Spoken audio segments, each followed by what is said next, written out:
"I want to buy a dad," said the little girl, pushing a worn $2 bill across the polished glass counter. Elliot Granger, the billionaire owner of Granger's Toys, froze mid-scan on the register. His hand, still resting on a boxed train set, slowly dropped to his side. For a moment, he wasn't standing in his flagship store, with the soft holiday music playing in the background and polished marble floors stretching beneath his feet. For a moment, he was simply a man staring at a child whose words had cracked something open inside him. She couldn't have been older than 6. Her name, as he would soon learn, was Maya Williams. At that moment, though, she was just a tiny thing with pigtails tied in fraying pink ribbons and oversized sneakers that looked like they belonged to someone else 2 years ago. She stood near the corner of aisle 5, half hidden between a rack of stuffed animals and a clearance bin, nervously watching the counter like she was working up the courage to cross a canyon. She didn't touch anything, didn't speak, just watched, silent and still, hands clutching something in her coat pocket. A teenage employee spotted her lingering. "Hey, kid," the girl snapped. "Don't just hang around. If you're not buying, you need to go." Maya flinched, took a timid step back. Her eyes darted from the towering clerk to the automatic doors at the front of the store. She looked like she might bolt. "Wait," Elliot said suddenly from behind the counter. His voice was quiet, but it cut through the air. The clerk turned, surprised. "Mr. Granger?" Elliot had seen it. The fear in the little girl's shoulders, the way she shrank from confrontation. He stepped out from behind the counter and crouched slightly, keeping his tone low and gentle. "It's all right," he said. "She's not bothering anyone." Then he turned to the girl. "What's your name, sweetheart?" Maya hesitated, then slowly approached the counter. Her hand reached into her coat and withdrew a worn $2 bill, some loose change, and a single subway token.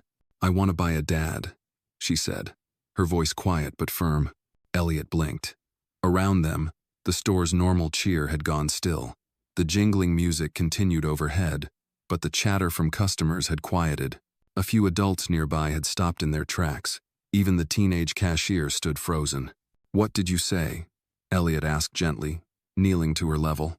"A dad," she repeated, more confidently this time. "My sister says you sell everything here, so I brought all my money." Elliot offered a hand, and she shook it with a small, determined grip. Her palm was warm and slightly sticky. "I'm Elliot," he said. "I own this store, and as much as I'd like to help you, we don't sell people here." Ezzo. Her face fell, not with tantrum or tears, but a slow, quiet disappointment that pierced deeper than any outburst. "Oh," she murmured, looking down at her hand. "I thought maybe, if I saved enough, I could have a dad for Christmas. Some kids at school get them. They go to the park and sit on shoulders. They don't always look so tired." Elliot felt something in his chest cave in. He remembered the night his father collapsed on the sidewalk, just outside the family's old construction site. Remembered being 7, staring at the hallway after the phone call came in, and asking his mom, "Can I use my allowance to bring Daddy back?" No amount of inheritance, no empire he'd built in the 20 years since, had made that memory less sharp. "Where's your mom, Maya?" "She went to heaven last year. Cancer," Maya replied, matter of fact. "And my sister works a lot. I stay with Miss Carla next door when Jenna's gone, but she's not my mom, and I don't have a dad." Elliot was about to ask something else when the door burst open, the familiar jingle of the holiday bell suddenly harsh against the silence. "Maya," a woman's voice rang out. Maya turned. "Jenna." A young woman in a faded red diner uniform rushed toward them. Her face, beautiful but drawn, was tight with panic. Her hair had slipped out of its bun and clung to her cheeks. She knelt beside Maya in one swift movement. "I'm sorry," Jenna breathed, hugging her sister. "I looked everywhere. Baby, you can't run off like that. I was buying us a dad," Maya explained, gesturing at the counter. "But I don't have enough money." Jenna's eyes flicked up to Elliot, and in that split second, he saw her expression collapse from panic to embarrassment to fury to shame. She stood, placing herself protectively between Maya and him. "I'm sorry she bothered you," Jenna said stiffly. "She gets ideas sometimes." "She didn't bother me," Elliot said gently. "She reminded me why I started this place." Jenna blinked. "Right. May I walk you both to the door?" "We're fine," she said, gathering Maya's hand.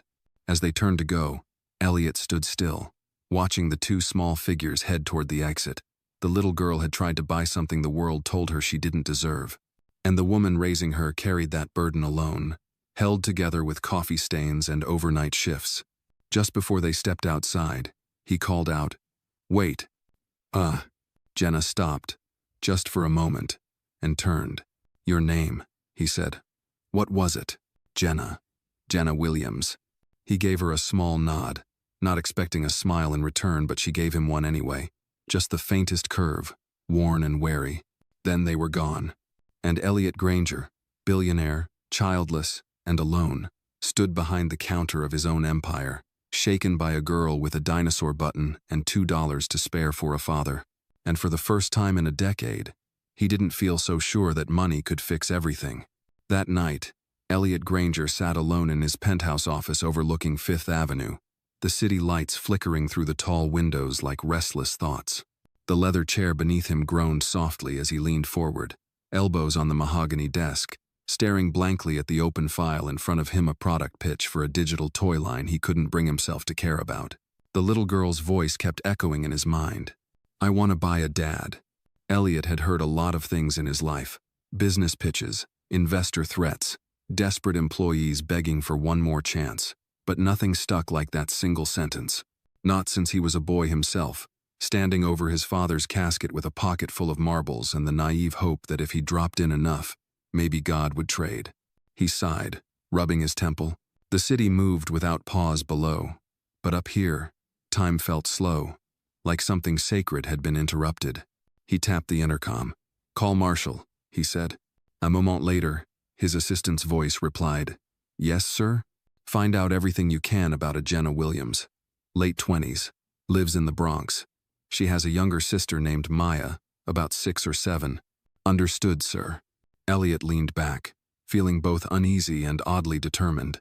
The next morning, Jenna Williams was late. Again, she darted out of the back entrance of Nestor's diner, still tying her apron behind her. Her short shift there, the only one that didn't bleed into sunrise, was ending just as she was due to start another job uptown, cleaning offices.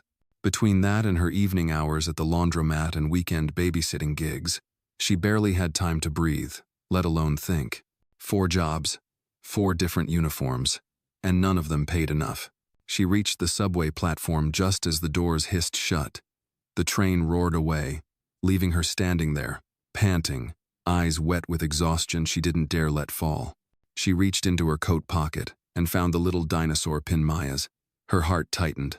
Maya had clipped it onto her sweater that morning and whispered, "It's for luck. You need it more than me." She wanted to laugh and cry all at once. The night before, Jenna had barely scolded Maya. The sight of her little sister standing in that enormous toy store, holding out 2 crumpled dollars with so much hope in her eyes, it had crushed her. How do you explain to a child that love doesn't come with a receipt? She'd looked at Mr. Grangertall, composed, clearly someone used to command, and for a second, she hated him. Not for his wealth, for the ease with which he'd spoken to Maya, like the world always bent a little for men like him, but then, something about the look in his eyes. He hadn't pitied them. He'd looked stunned, touched, human. Still, people like him didn't remember girls like her. But Elliot Granger wasn't the kind of man who forgot things that shook him. By midday, Marshall had returned with a file. Jenna Williams, age 27, high school graduate, no college, legal guardian of her younger sister, Maya Rose Williams. Their mother, Marie, passed from breast cancer 18 months ago. Father unknown on the birth certificate. Jenna works 4 jobs, lives in a rent-controlled apartment in the Bronx. No complaints, no criminal record, no assistance from child services. Her neighbors describe her as, and I quote, "stubborn as an ox but kind as the sky." Elliot studied the photos. One was Jenna at her apartment door, hair tied back, holding a laundry basket with Maya peeking from behind her legs. Another was of Jenna stepping onto a bus, eyes distant, half asleep. Her exhaustion was visible even in still frames. "She does it all herself," Marshall added quietly. "No backup, no help." Elliot nodded slowly. "And the father?" Marshall hesitated. "There's no trace. From what I gathered, Jenna never even met him. Their mother gave birth to Maya late in life. after her divorce. It's possible she used a donor, or just didn't want to say. Elliot tapped the file closed. Set up a meeting. With her? Number. With the store managers. I want to create something. A grant. Something under the radar. Marshall nodded. And the girl? She asked for a father, Marshall. Not a scholarship.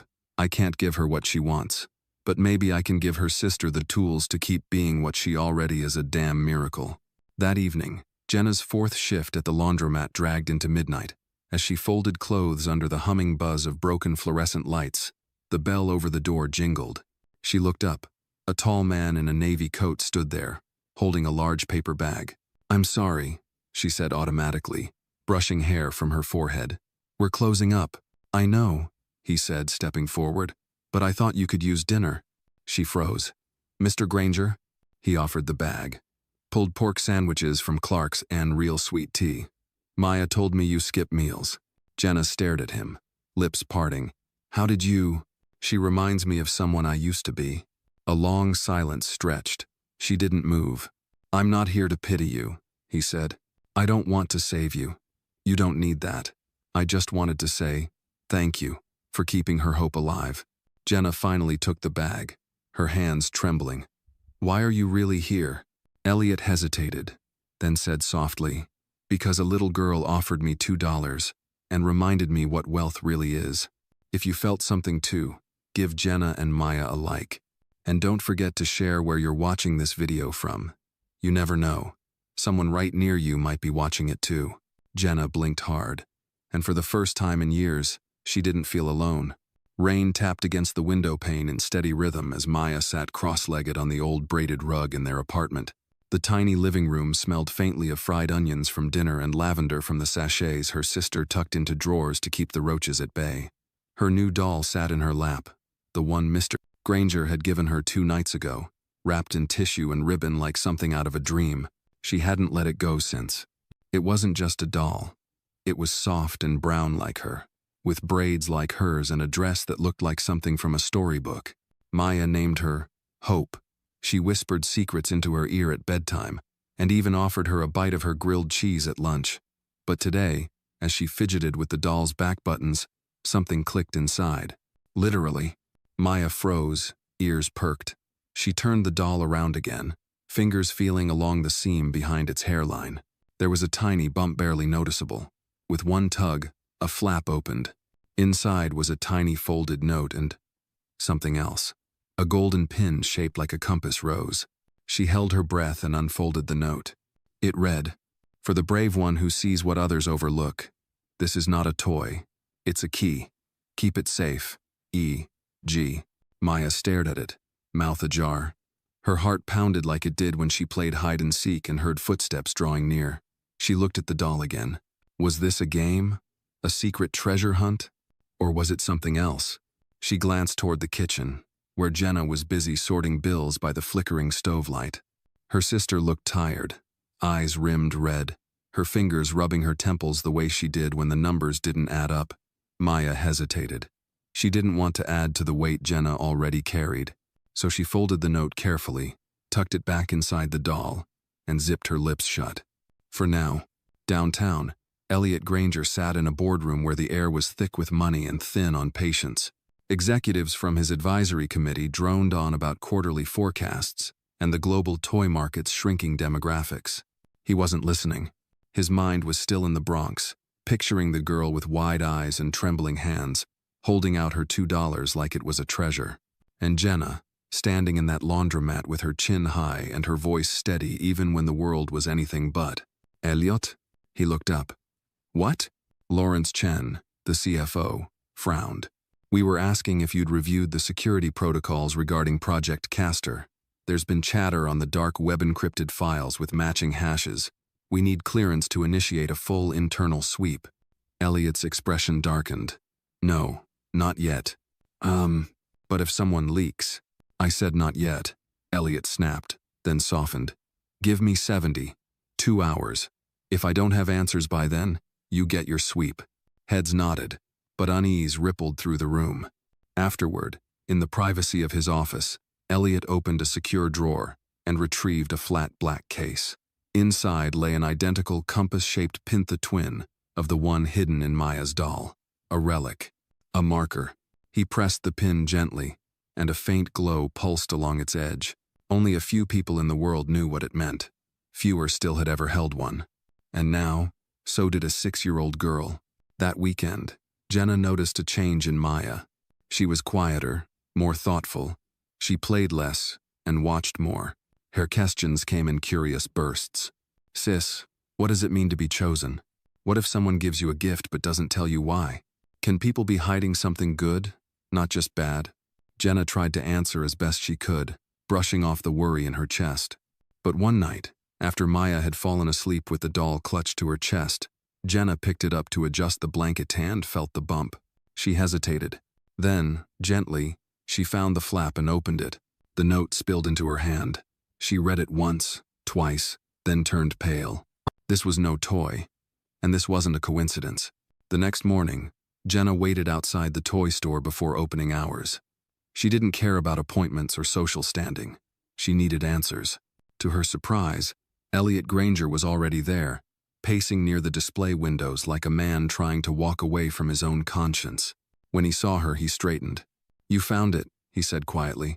Jenna nodded, holding up the note. "What is this, Elliot? What are you doing?" He looked around and ushered her inside, locking the doors behind them. "I used to be part of something," he said. A quiet network of people who believed that real change didn't come from public campaigns or politics but from the shadows, from watching, helping, intervening in ways no system ever could. Jenna frowned. "You mean vigilantes?" "No, guardians. Quiet hands moving levers. We found talent where others saw nothing. We protected those no one noticed." Maya reminded me of someone we failed years ago. He opened his desk drawer and placed the second pin next to hers. "There are only 12 of these left, and Maya has one, because I saw something in her I haven't seen in decades." Jenna's breath caught. She's a child. She's observant, brave, and maybe, just maybe, this is her calling. "I didn't ask for any of this." "No," Elliot said softly. "But maybe she did." They stood in silence. Then Jenna asked the question that had haunted her since she read the note. "Why now?" Elliot's face grew serious. "Because something's coming, and she may see what others will miss, just like her mother once did." Jenna's eyes widened. "You knew my mom?" Elliot looked away. "More than you think." Outside, the city moved on unaware. But inside that toy store, something had shifted forever. The following days felt heavier, like the air in their apartment had grown denser with something unspoken, something Jenna couldn't name but could feel every time she looked at Maya. Her little sister no longer asked about cartoons or the candy aisle at the corner store.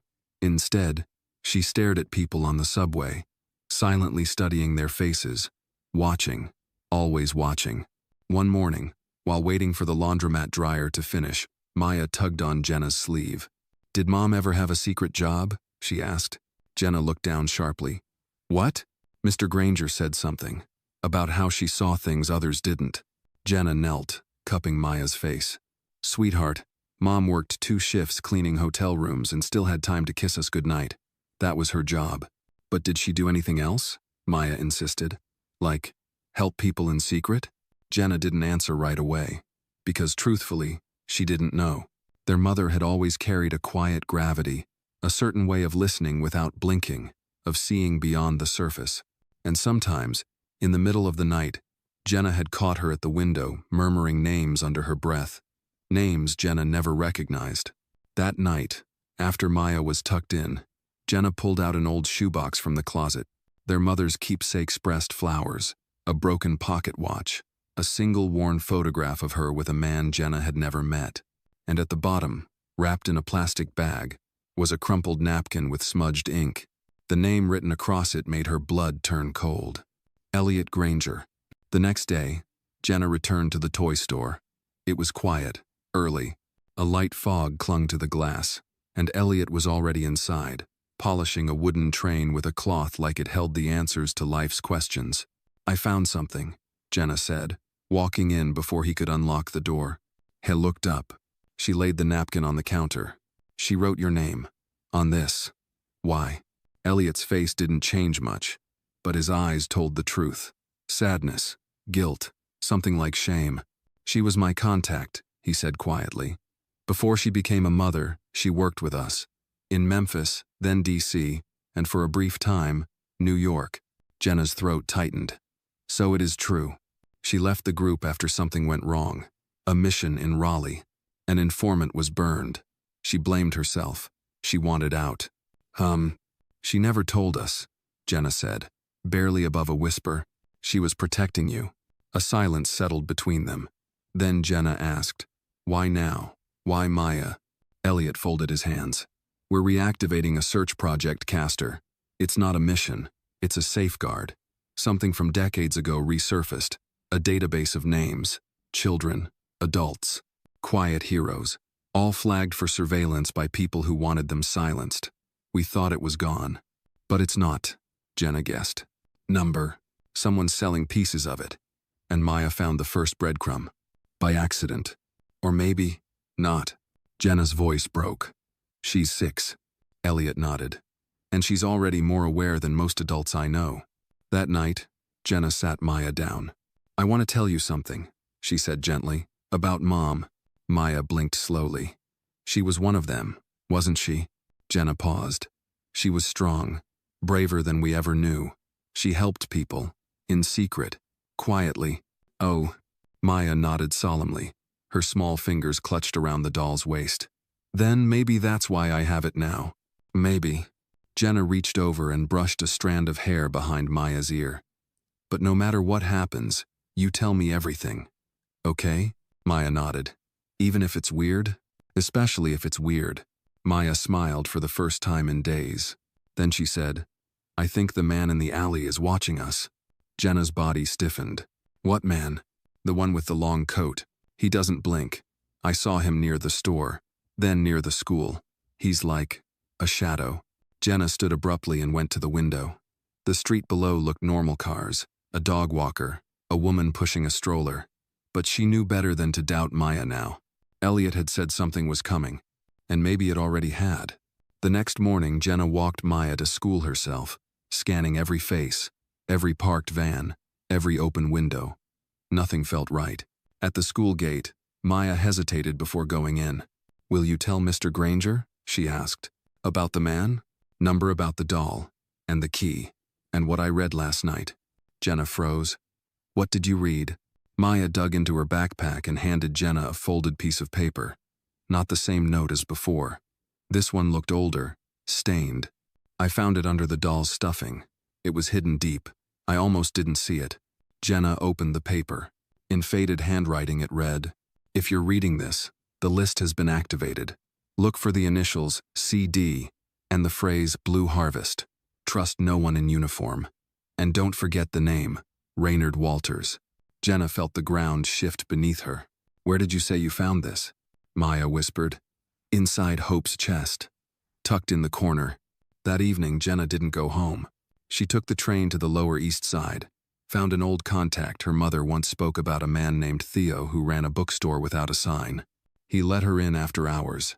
When she showed him the note, his hand shook. "Raynard Walters," he said, voice dry. "He's not just a name, he's a ghost. And if his name's back in circulation, someone's about to get hurt." "Who is he?" Jenna demanded. Theo looked at her with old, tired eyes. "The man your mother couldn't save." And just like that, Jenna realized. Whatever her mother had walked away from was no longer in the past. It was in their living room, inside her little sister's doll, and it had already started again. It was almost midnight when Jenna returned home, her mind a battlefield of names, fragments, and questions. She kept replaying Theo's voice in her head. The man your mother couldn't save. Raynard Walters. Blue Harvest. CD. The phrases felt like broken shards of glass pressing against something buried deep inside her memories. Something she didn't know she remembered. Until now. She found Maya curled on the sofa, still wearing her clothes from school. The doll clutched tightly in her arms. Her chest rose and fell slowly, peacefully, unaware of the storm gathering around them. Jenna watched her for a long minute, then leaned down and gently picked up the doll. She turned it over, fingers trembling, and unfastened the seam along its back, revealing the hollow again. Aside from the note, There was something else tucked behind the stitching. A photograph, black and white, grainy. A man in uniform-wide shoulders, thick mustache, standing in front of an aircraft hangar. Raynard? On the back of the photo, someone had written in blue ink, "CD is watching. Trust only the lights that blink once." Jenna whispered the line under her breath. Trust only the lights that blink once. She didn't sleep that night. By morning, Jenna had mapped everything on the back of a grocery receipt: Elliot's info, Theo's warnings, the note, the picture. Her mother had left them a trail, buried in the doll like a time capsule. Now she had no choice but to follow it. That afternoon, Jenna went back to Elliot's store. He was standing by the window, watching something across the street. "Did you know about Raynard?" she asked as she stepped inside. Elliot didn't answer at first. Then he nodded. "He was our guardian, our field compass. If he's back in play, something's gone very wrong." "What does Blue Harvest mean?" Jenna demanded. Elliot turned to her, eyes dark. "It was a code, a fallback. In case our network was compromised. Blue meant data, Harvest meant names. If you saw the phrase, it meant someone was collecting again, rebuilding the surveillance web. And CD? Codename for a handler we were never allowed to meet. Cold Day. No one knew their real face. Only that when they appeared, people vanished." Jenna felt the weight of it all crashing over her. "You need to tell me exactly what my mother was involved in." Elliot hesitated, then motioned her to the back of the store, where an old wood-paneled office sat locked behind a door she'd never noticed. He opened it slowly, revealing a wall covered in photos, strings, and maps, like something from a conspiracy thriller. Only this wasn't fiction. She was a mapper, Elliot said. She traced patterns no one else could see, found links between people who thought they were invisible. Traffickers, corrupt officials, hit squads. She wasn't just cleaning rooms, she was collecting voices. Jenna stared at the wall, recognizing her mother in 3 separate photos. One with a man she now believed to be Raynard, another in front of a post office, and the last, a blurry image of her standing at the edge of a protest, her face half covered, holding Maya as a baby. "She never told me any of this," Jenna whispered. "She couldn't," Elliot said. "You were her cover, her hope." Jenna turned to him, fire rising in her voice. "So why is Maya mixed up in this now?" "Because someone thinks she has access to what your mother buried, and that someone is watching." Jenna pulled out the photo Maya had found. "Do these blinking lights mean anything to you?" Elliot took the photo, eyes narrowing. "There's a safe house in Queens. The front porch has a motion light, blinks once for friendlies, twice for threats. It's old school, but if the message is legit, that may be where the rest of this trail leads." That evening, as Jenna packed Maya's things into a small overnight bag, the little girl asked softly, "Are we going on a trip?" "Yes," Jenna said, "just for a night or 2. Will it be safe?" Jenna hesitated. "I'll keep you safe." Maya stared at her with those same perceptive eyes that had unnerved even Elliot. "Did Mom do dangerous things too?" Jenna nodded slowly, but always for the right reasons. Maya took her doll and whispered, "Then I want to do the right things too." They took a cab to Queens, driving through a dusk that felt too quiet. Every pedestrian felt suspicious, every parked van a warning. When they arrived at the address Elliot had given them, the house looked abandoned, peeling paint, weeds crawling over the porch, a mailbox overflowing with flyers. But when Jenna stepped onto the porch, the motion light flickered once, then died. She turned to Maya. "That's our signal." They entered quietly, Jenna's hand gripping a small canister of pepper spray she'd hidden in her jacket. Inside, the air smelled of dust and forgotten stories. The hallway was lined with framed photos, all of different children, all black, all smiling. A forgotten gallery. In the back room, a figure stood in the shadows. Jenna froze. "Who are you?" The figure stepped forward slowly, hands raised. "My name is Lyle. I was your mother's second contact. She told me to wait, for a sign." "What sign?" Jenna asked. He pointed at Maya. "That face, and that doll.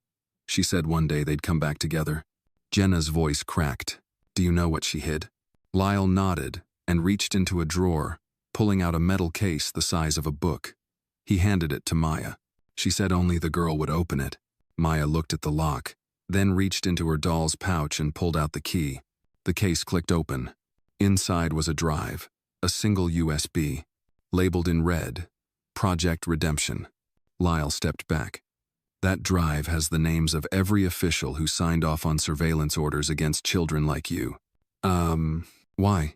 Jenna asked, breathless. Because silence kills faster than bullets, Lyle said. Your mother believed someone would have the courage to speak. And now, maybe that someone is Maya. Jenna knelt beside her sister, feeling the weight of it all. The danger, the legacy, the choice. And Maya? She simply held the drive in both hands, looked up at her sister, and said, I think this is what I was supposed to find. Jenna nodded, and together, they stepped out of the house, into the fog, into whatever came next. The next morning dawned gray and heavy, a slow drizzle trailing down the window panes of the modest motel room where Jenna and Maya had taken refuge for the night. Maya sat cross-legged on the bed, still in her pajama shirt, absently turning the USB drive over in her small hands. She didn't speak much. Her usual childlike curiosity was subdued, weighed down by the silent knowledge that what she held was no ordinary piece of plastic and metal. Jenna had barely slept. Her body was still, but her mind had been running all night, replaying every word from Lyle, every image on that wall in Elliot's back room, and every soft murmur from Maya in her sleep. The world had flipped, twisted. The woman who raised her had done so while watching her own back. And now Jenna was carrying the weight of a war she never volunteered for. Her burner phone buzzed. She snatched it off the nightstand, heart jumping. Caller ID. Blocked. She answered, voice steady. Hello? A man's voice, low and calm. You've opened the case. Jenna's throat tightened. Who is this?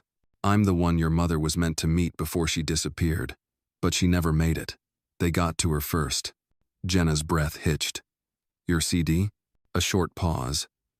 That name was given to me. I don't use it anymore. What do you want? I want to make sure her work wasn't in vain. I want to help you and the girl stay alive long enough to release what's on that drive. Jenna's eyes flicked toward Maya, still playing quietly. Why should I trust you? Because your mother did.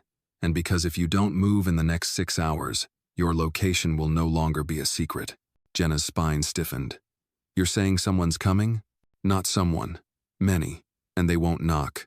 Jenna whispered. Where do we go? There's a man named Marcus Trammell, retired Marine. Runs a community center in Newark. Ask for the basement. I'll be waiting. The line went dead. Jenna stared at the phone, then at Maya. Pack your things, she said gently. We have to go.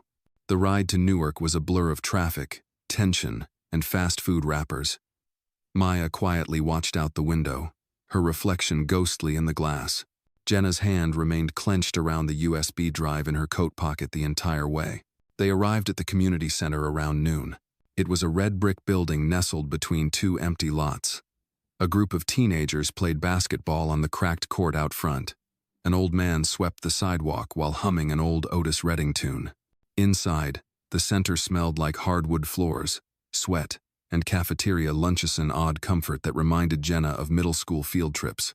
At the front desk, a young woman with braids and a clipboard looked up. Jenna leaned in and said, We're here to see Marcus Trammell. He's expecting us. The woman didn't react, just nodded and motioned toward the hallway. Basement door, down the left stairs. They followed the dim hallway until they reached a steel door marked maintenance.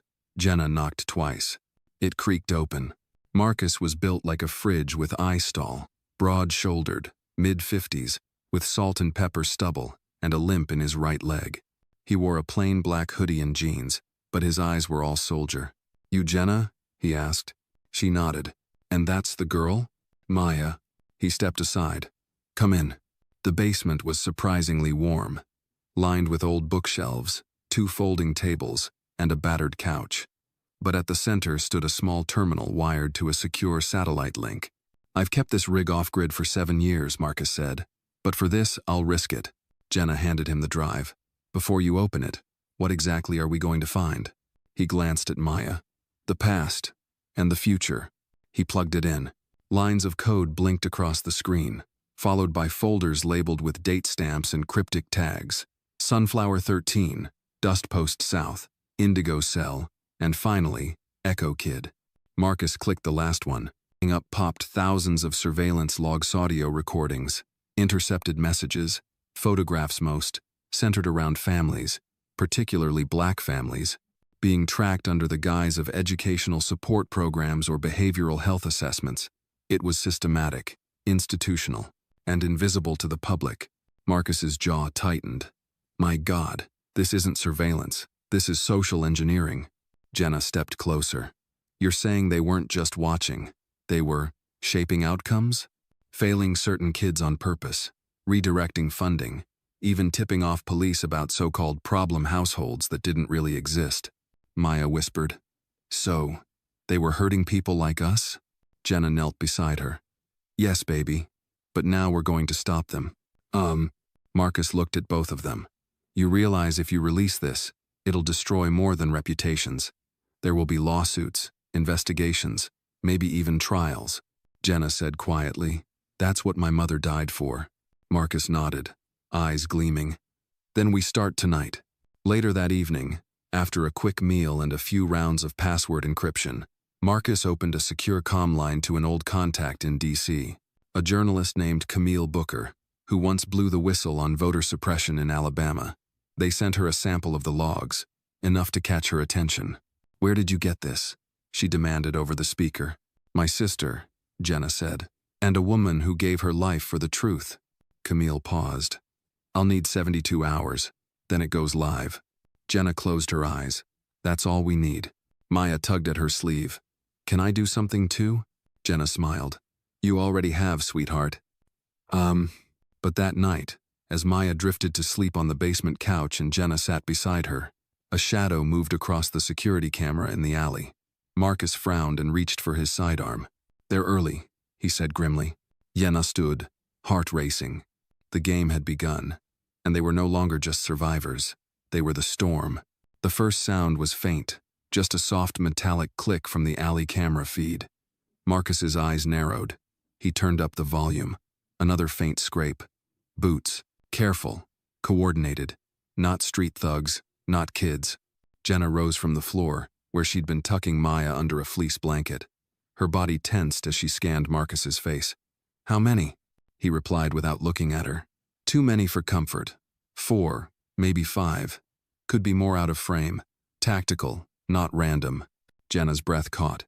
Then they found us. Maya sat up suddenly, rubbing her eyes. Is it morning? Jenna knelt and brushed hair from her forehead. Not yet, baby. But I need you to stay very quiet, okay? Maya nodded, her voice barely a whisper. Okay. Marcus moved quickly, locking the basement door and flipping a switch behind a shelf. The back wall gave a slight click, revealing a narrow, hidden corridor leading deeper into the foundation. Old bootlegger tunnel.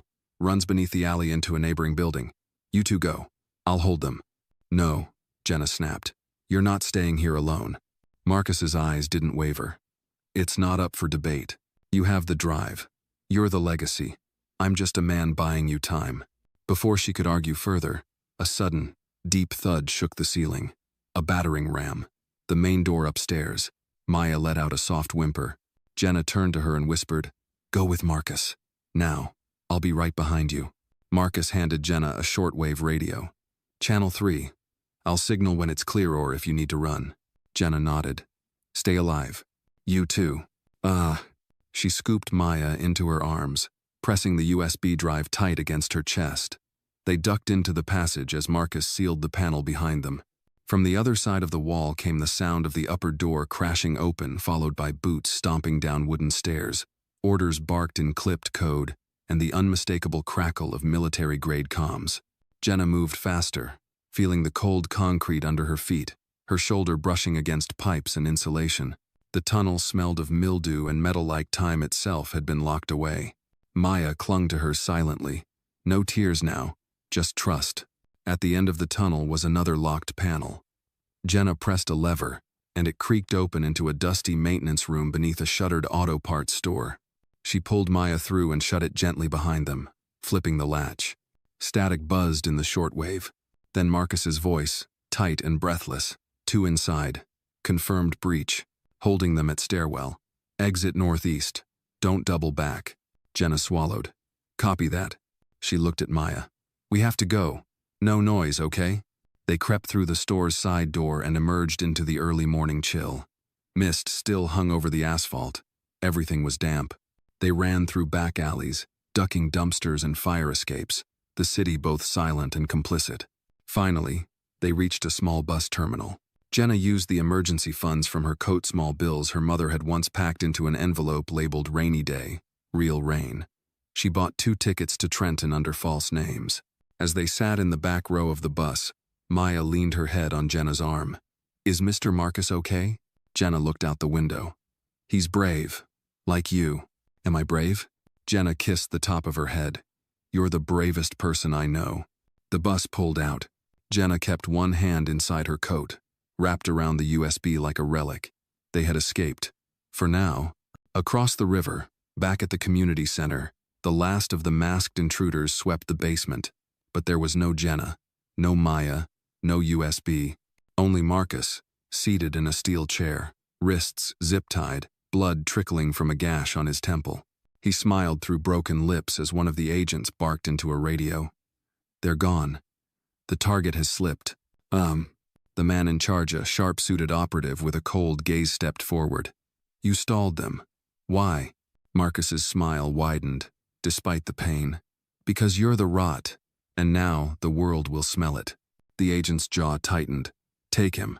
2 hours later, Jenna and Maya were sitting in a motel room outside Trenton. Cheap, quiet, cash only. Jenna paced, radio in hand. She flipped to channel 3. Static. Then, Marcus's voice hoarse, barely audible. Didn't break. They're moving east. You have 48 hours. Then silence. Jenna set the radio down slowly. Her fingers trembled, but not from fear, from certainty. They weren't running anymore. They were heading straight into the fire. She opened her backpack and took out a notebook. Inside were scribbled addresses, names from the files, and one last lead. Camille Booker had sent a message during the ride. She decrypted one of the folders. What she found wasn't just surveillance. It was manipulation of legislation, bribery, a sealed memo detailing a planned policy rollout called Echo Kid Phase 2. More cities, more children. Jenna closed the notebook. Maya was drawing on the motel notepad, stick figures holding hands under a sun with thick crayon rays. She pointed at one. That's you. And who's that next to me? You, Maya said, with armor on. Jenna smiled faintly. Yeah? What kind of armor? Truth armor. Jenna laughed, tired, honest. That's the best kind. But as the sun broke through the clouds outside, shining light through the stained motel curtains, her face grew serious again. Because the war wasn't over. It was just beginning.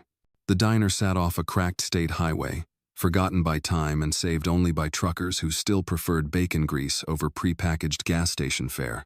Jenna and Maya sat in the back booth, vinyl seats cracked with age, the air thick with the smell of coffee and fried potatoes. A lone jukebox in the corner buzzed but didn't sing. Maya played with the salt shaker, stacking napkins like building blocks. Her crayon drawing sat in front of her, folded carefully beside the last biscuit she was saving. For Mr. Marcus. Jenna stirred her coffee absently. She hadn't slept. Not really. Her eyes darted to the glass door every time it opened, half expecting men in dark suits or unmarked cars. But all that came through were truckers in flannel and old women with tired smiles. Across from them, Camille Booker arrived. She looked different in person, more tired, more human. The thick glasses didn't hide the weight she carried behind her eyes. She slid into the booth and gave Maya a gentle nod. Hi, sweetheart. I'm Camille. I've heard you're quite the brave one. Maya smiled shyly and went back to drawing. Jenna reached into her coat and pulled out the USB. Camille took it with trembling hands and slipped it into a small, secure laptop. Your email said you decrypted one of the folders, Jenna said. How bad is it? Camille's jaw tensed. It's systemic. Coordinated. Echo Kid isn't just about neglect, it's about control. They're building predictive behavior models on kids, using school-issued tablets to track what they read, what they click, how they react to certain content, then labeling them subtly, nudging them into academic or disciplinary paths. Jenna leaned forward. You're saying they're coding kids before they even know who they are? They call it guided futures. It's packaged as a support system, but it's steering Black and Hispanic kids away from high-opportunity tracks. It's dressed in equity language, but the underlying algorithms flag them as behavioral risks based on zip codes, family structure, speech patterns. Jenna's fingers clenched around her mug. How do you prove that without sounding like a conspiracy theorist? You don't. You show the code, the emails, the backroom memos. I've got enough here to make noise, but not enough to survive a smear campaign. We need testimony. People inside. Whistleblowers. Jenna's breath caught. I have someone. Her name's Latrice Nolan. She worked in the pilot program. She's scared, but she's talking. Camille nodded. Then we need to meet her. Tonight. From the end of the booth, Maya suddenly asked, will it stop them from hurting more kids? Both women fell silent. Jenna finally replied, it's a start. That evening, they met Latrice Nolan in a quiet library room in Newark. She looked over her shoulder constantly, eyes sunken, hands fidgeting with the strap of her purse. I didn't sign up for this, she said, voice low. They told me it was a mentorship program. I believed in it, until I saw the files they didn't want public. Camille recorded her with a handheld mic, careful to keep it low profile. Tell me about the behavioral risk index. They make it sound scientific, Latrice said. But it's racism in code. They said Maya was high risk because she drew monsters with red eyes, because she preferred silence. That child isn't broken, she's just grieving. Jenna sat beside her, still, her face pale. They flagged my sister? Latrice nodded slowly. She was on the observation tier, quiet flag, meant to follow her progress, keep tabs, redirect if needed. Most parents never find out until it's too late. Ah, Camille asked. Can you get us the internal rubric? The criteria files? I have a flash drive, Latrice said. I've been carrying it in my bra for weeks. Paranoid, I guess. No, Jenna said. Just smart. Latrice handed the small black drive to Camille. That's everything I could gather without triggering their system. But you need to move fast. They're coming down hard on leakers. Camille looked at the two women. We go public in 72 hours. I've got media contacts. But once this breaks, it's war. They'll come after anyone connected. Jenna looked at Maya, curled up on a beanbag in the corner of the room with a children's book she couldn't read, her eyes scanning the pages like she was searching for something familiar. I'm not running anymore, Jenna said. We finish this. Back at the motel, after midnight, Jenna lay awake on the scratchy bedspread, watching the moonlight filter through torn blinds. Maya slept beside her, soft breaths steady, one hand still wrapped around the corner of her drawing.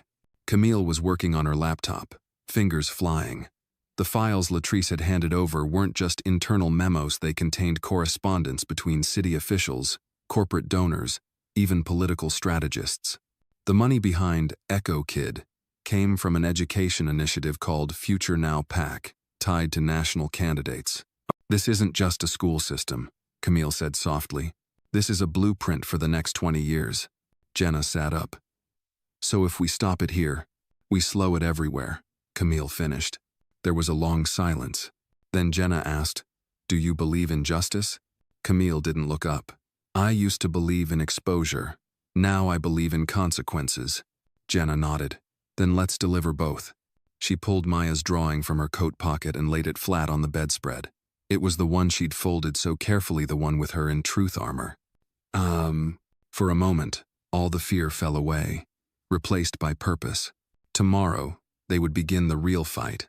Not from shadows, but in daylight, with names, with proof, and with a little girl who had already seen too much and still believed in heroes. That was their edge. The truth wasn't just Data, it was Maya. The system tried to erase her, but she stood, quiet, brave, with her $2 dreams and her monster crayons, and they'd underestimated her. Tomorrow, the world would know her name. The morning air in Camden was thick with a hushone of those rare silences that falls before something changes. Jenna, Camille, and Latrice sat in the cramped back room of a local AM radio station, the kind that still played gospel at dawn and fielded community calls about potholes and prayer circles. The station manager, a man in his 60s named Rufus Tate, had once marched with the sanitation workers in Memphis. His loyalty to truth was inked into the creases on his hands and the sermon-like way he spoke. Camille paced by the window as Rufus did a final check of the mic levels. "You understand the risk?" he asked without looking up. "We do," Camille answered. "I mean it," he said, turning to face them. "They'll come for your jobs, your families, maybe more. But if what y'all brought me is true, this ain't just a local scandal. It's a reckoning." Jenna glanced at Maya, who sat quietly in the corner of the room, holding a folded sheet of paper in her hand, the drawing again.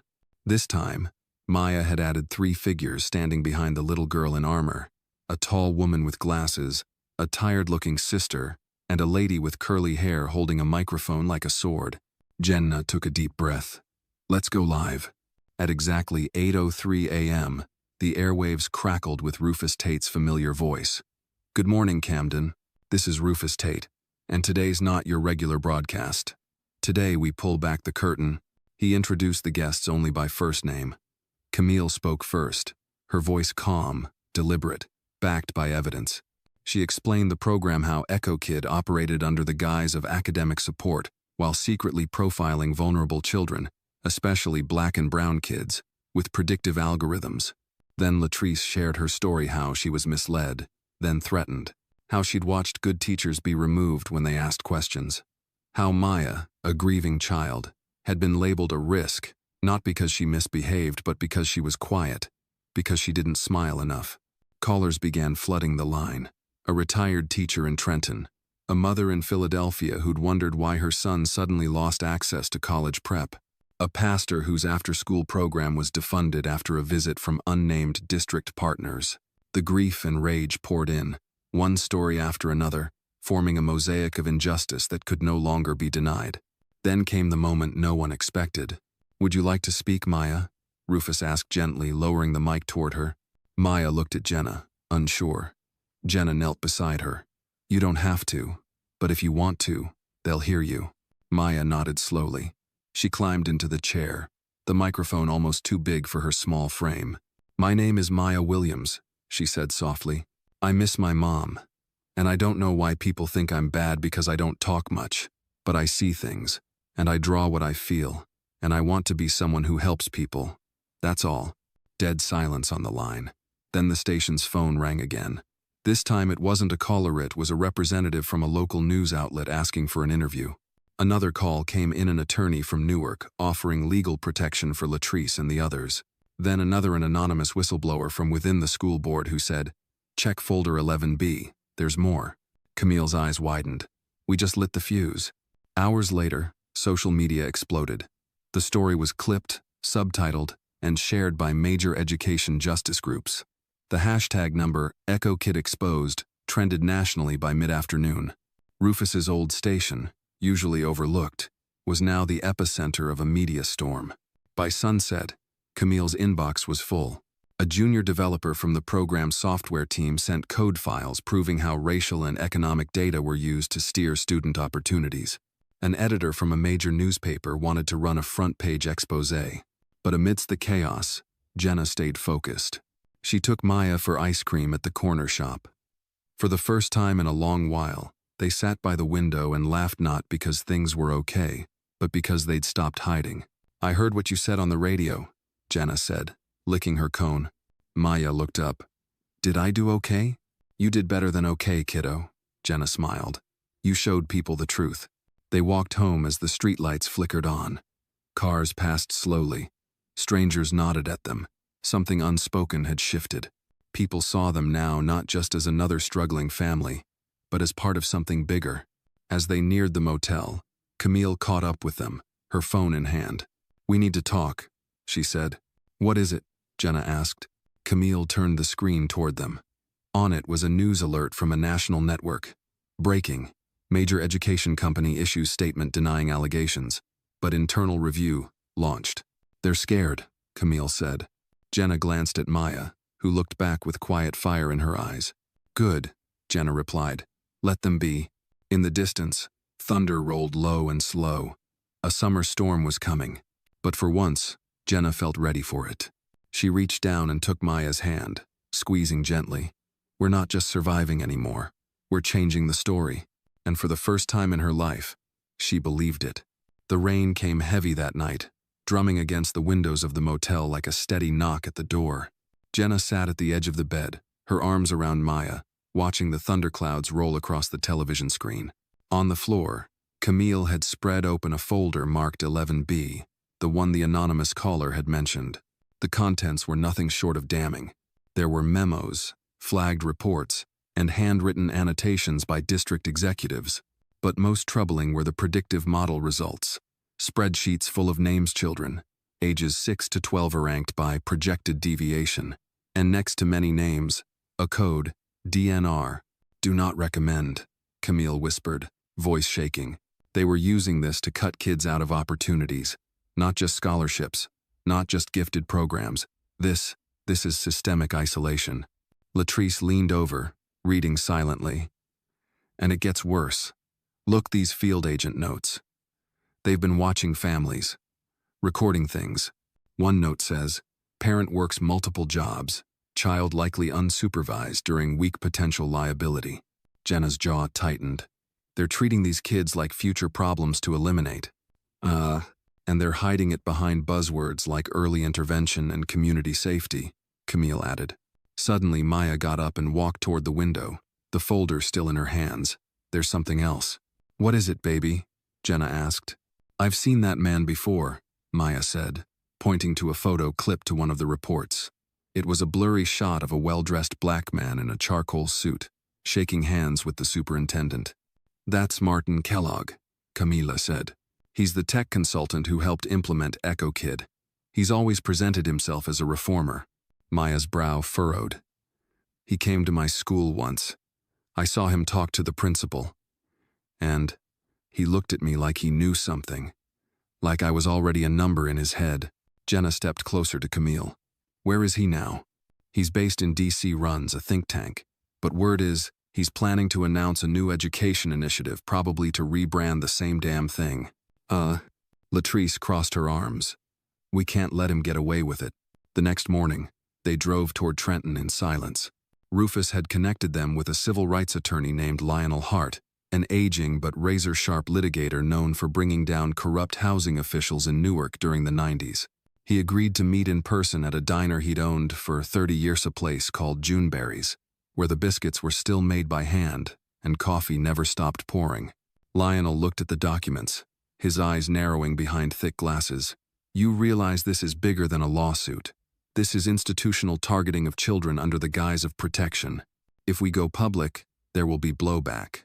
They'll try to flip the narrative, say it's about parental failure or teacher bias. Jenna didn't blink. Then we don't let them speak first. Lionel nodded. We'll file an injunction to freeze all related programs within the state. But that's not enough. We need a face, a story, one that can't be turned into numbers. Camille looked at Maya. She's already done that. Lionel smiled gently. Then we do this on our terms. He placed a worn business card on the table. This man owes me a favor. He's a producer at a public affairs show that airs Sunday morning's national viewership. If we're careful, we can make the whole country see. Later that night, they gathered in Lionel's office, preparing for the televised interview. The production team would arrive in the morning. Camille reviewed talking points. Latrice sifted through timelines, and Jenna helped Maya choose a simple navy one with white buttons and a soft collar.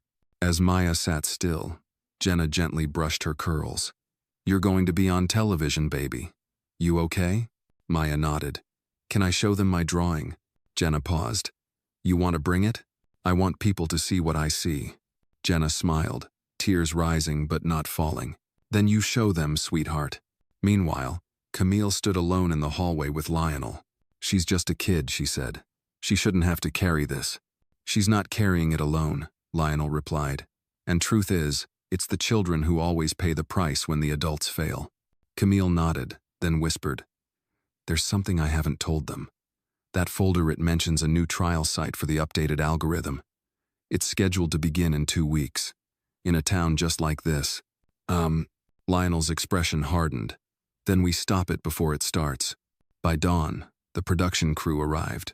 They set up inside the diner, Juneberry's gleaming like a cathedral of resistance beneath the hanging lamps and framed photos of local heroes. Maya sat across from the interviewer, legs dangling above the floor. He leaned in, voice soft. "Can you tell me what you feel when you draw?" Maya held up her sketch. The little girl in armor stood tall again, but now behind her were more people: her sister, Camille, Jenna, Latrice, Rufus, and even Lionel. Their faces looked tired but brave. "I draw because sometimes words don't work," Maya said. "But pictures, they can make people feel, and I want them to feel what we went through." The host turned to the camera, visibly moved. There are moments when a nation must decide what kind of future it wants to build. Today, a little girl reminds us of what's worth fighting for. In that moment, across breakfast tables and silent living rooms, across school cafeterias and courtrooms, Maya's voice echoed, and the fight for justice began to feel like it had a real chance. It didn't take long for the fallout to begin. The morning after Maya's televised interview, Jenna's phone started ringing before sunrise. Journalists, whistleblowers, and even a few hesitant school staffers called in, confirming what the documents had hinted at: this wasn't a local anomaly. It was a coordinated, nationwide pilot hiding behind bureaucratic language and digital opacity. Camille paced in front of the motel's old window unit, phone to her ear, speaking with someone from a parents' coalition in Alabama. "Yes," she said, voice low but urgent. "We have names. We have timestamps. If you've got records too, then this is bigger than we thought." Latrice leaned against the wall, watching the local news rerun Maya's segment for the third time. The anchor's tone had shifted from skepticism to outrage. A third grader flagged as a behavioral threat because she cried after lunch. Parents are demanding answers from Echo Kid and the State Department of Education. Jenna opened her laptop. Emails flooded in. Among them was a subject line that made her freeze. "We need to talk before they find out I spoke." It was from an address she didn't recognize, but the signature read, "Martin Kellogg." Her stomach twisted. She opened it. The message was short. "I never meant for this to happen. I didn't know what they'd do with the data. Meet me. Tonight. Alone. Newark. 11:30 p.m. Parking lot behind the old community center. I'll bring everything." Camille frowned when Jenna showed her. "It's a trap." Maybe," Jenna replied. "But what if it's not?" Lionel was the only one who didn't immediately object. "Let me make a few calls. If he's serious, we'll be there. With backup. Quiet backup." That night, the lot behind the community center was lit only by the orange spill of a single flickering street lamp. The building itself had long been abandoned, windows boarded, graffiti flaking from the walls. Jenna arrived with Camille and Lionel parked 1 block away, watching from an unmarked car with tinted windows. Rufus sat in the back, phone in hand, eyes sharp. Kellogg emerged from the shadows, wearing a tan coat and wire-framed glasses. His face was pale, his movements twitchy. "You came alone?" he asked, eyes scanning the darkness. Jenna didn't answer. She just folded her arms. "Talk." He handed her a flash drive and a sealed envelope. "It started as a research tool, predictive modeling for early support, that's all. But then the department got involved. Then contractors. They began pushing outcomes, excluding variables. You understand what I'm saying? They designed the model to flag black and brown kids. Quietly, indirectly." Jenna's hands clenched around the envelope. "And you just watched?" "I tried to pull out," Kellogg muttered. "But I'd signed too many NDAs. My name's all over it. I couldn't stop it, only delay the rollout. That's why they're moving fast now, because the window's closing. Then help us break it wide open." Kellogg nodded. "Inside that envelope is a signed internal directive. It's proof the state knew. Proof they approved the funding." Suddenly, a car door slammed in the distance. Kellogg jumped. "They're watching me," he hissed. "I have to go." Before Jenna could ask anything else, he disappeared into the darkness. 2 days later, the courtroom was packed. Lionel had moved fast, filing for a federal injunction backed by the flash drive's contents and the directive inside the envelope. Camille compiled a 78-page brief linking the algorithms designed to race-based discrimination. Rufus coordinated security and press. And Maya, quiet but steady, sat with her drawing in her lap. When the judge, a sharp-eyed black woman named Evelyn Granger, took her seat, the room hushed. Camille delivered the argument.